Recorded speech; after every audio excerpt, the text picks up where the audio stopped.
Okay, I've had several questions about the Picasso. I'm going to give you the long story and short story. So stick around. Here's kind of what happened. I got a house call. I got two house calls in southern Indiana. Literally, I spent a little over 5 hours on the road doing both of them. Went all the way down to French Lick, and then went back east over towards the Seymour area. Can't remember the name of the small town outside of there.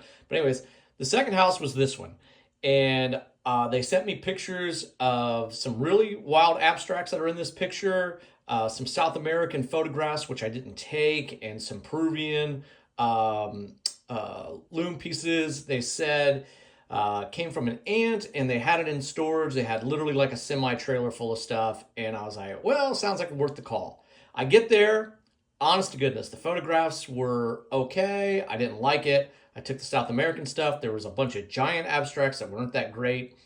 And lo and behold, there was this Picasso.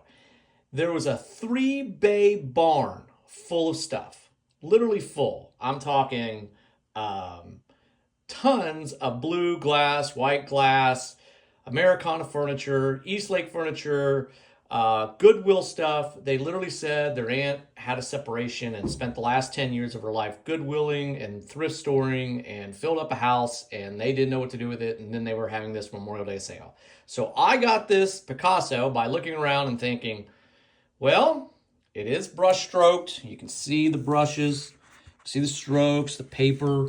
You can see it's ink. And you can see the signature. And I'm like, hey, I know there are a lot of fakes. I know there are a lot of things that you can't get done. I know emphatically that it's difficult to get any of this stuff documented. That's why I'm selling it as is, selling it as I found. That's the story. It was even in this generic frame. There was no price tag or Goodwill. That's how I found it. And that's what you're buying. Best of luck to you.